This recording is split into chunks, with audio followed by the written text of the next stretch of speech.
السلام علیکم ورحمۃ اللہ وبرکاتہ۔ عزیز طلباء، اللہ تعالیٰ کی ذات سے امید ہے کہ آپ سب خیریت سے ہوں گے اور آپ نے گزشتہ کام مکمل کر لیا ہوگا۔ بیٹا، اس سے پہلے ہم نے الدرس السادس المائدہ دسترخوان کے متعلق 2 صفحات پڑھے تھے اور ان پر جو موجودہ چیزیں دسترخوان پر جو موجودہ چیزیں ہیں ان کے نام پڑھے تھے، اور اسی طرح جو لکھنے کا کام دیا گیا تھا آپ کو وہ صفحہ نمبر 61 اور 62 پہ التدریب الاول یہ لکھنے کا کام دیا گیا تھا۔ مجھے امید ہے کہ یہ آپ نے مکمل کر لیا ہوگا اور اچھی طرح سبق یاد کر لیا ہوگا۔ آج ہم اسی سے 2 صفحات آگے پڑھیں گے اور جو لکھنے کا کام ہے وہ صفحہ نمبر 63، 64 اور 65 پر جو لکھنے کا کام دیا گیا ہے اس کو آپ نے مکمل کرنا ہے۔ تو مجھے امید ہے کہ یہ آپ ساتھ ساتھ کام مکمل کر رہے ہوں گے۔ نیا سبق شروع کرنے سے پہلے دعا پڑھ لیں۔ رب یسر ولا تعسر وتمم بالخیر وبک نستعین یا فتاح یا فتاح یا فتاح۔ تو آپ کتابیں کھول لیجئے۔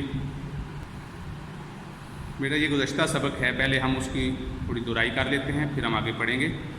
الدرس السادس، 6واں سبق، المائدہ دسترخوان۔ آپ کو یہ دسترخوان کھانے والا ٹیبل نظر آ رہا ہے، اس پر کھانے کی چیزیں موجود ہیں، اس کو کہتے ہیں المائدۃ کھانے کا ٹیبل، اور دسترخوان پر موجود جب اس پر چیزیں وغیرہ رکھی گئی ہوں تو اس کو کہتے ہیں المائدہ۔ پھر آپ کو یہاں تصویر میں ایک چمچ نظر آ رہی ہے، اس کو عربی میں کہتے ہیں ملاقتن، کانٹے دار چمچ، شوکتن، چھری کو کہتے ہیں سکینن، اور پلیٹ کو کہتے ہیں طبقن، جگ کو کہتے ہیں دورقن، گلاس کو کہتے ہیں کوبن، اور پیالی کو کہتے ہیں فنجان، اور نمک دانی کو کہتے ہیں ملاحتن، اور اسی طرح کھانے کے ٹیبل کو کہتے ہیں منزدتن، اور فریج کو کہتے ہیں ثلاجتن، اور ماچس کو کہتے ہیں کبریتن، اور صابن کو کہتے ہیں صابون۔ تو یہ وہ الفاظ ہیں، یہ وہ چیزیں ہیں، اشیاء جن کے نام آپ گزشتہ سبق میں سیکھ چکے ہیں۔ مجھے امید ہے کہ یہ آپ نے یاد کیے ہوں گے، اور اگر اس میں کسی قسم کی کمی رہ گئی ہے تو بیٹا آپ اس کو مکمل کر لیں اور اس کو اچھے طریقے سے یاد کریں۔ اور آج ہم اسی طرح مزید کچھ اشیاء کے نام پڑھیں گے۔ اس میں آپ کو سب سے پہلے دیکھیں نظر آ رہے ہیں پھل نظر آ رہے ہیں، تو مطلقاً طور سب پھلوں کو فاکہۃن کہتے ہیں۔ فاکہۃن پھل، اس میں سیب بھی آ جائیں گے، ناشپاتی بھی آ جائے گی، آڑو بھی آ جائیں گے، سارے پھلوں کو مجموعی طور پہ فاکہۃن کہتے ہیں۔ اب آگے دیکھیے، ایک خاص پھل جسے اردو میں آڑو کہتے ہیں، اس کی تصویر آپ کو نظر آ رہی ہے، عربی میں اس کو کہتے ہیں خوخن آڑو۔ آگے آپ کو تصویر میں ناشپاتی نظر آ رہی ہے، اس کو عربی میں کہتے ہیں کمثرا ناشپاتی۔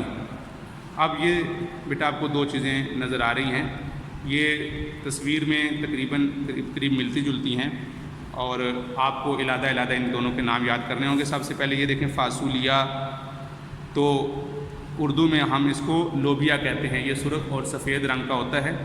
تو اس کو دیکھیے، فاصولیہ، لوبیا۔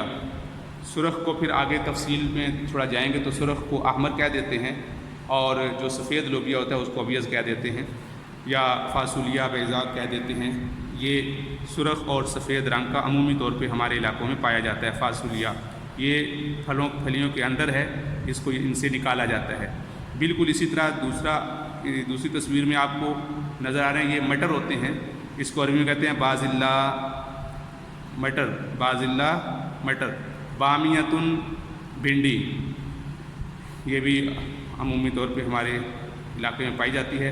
آگے دیکھیں، باذنجان بینگن، کرمبن، آگے آپ کو تصویر نظر آ رہی ہے، کرمبن گوبھی، کوستن گیا کدو،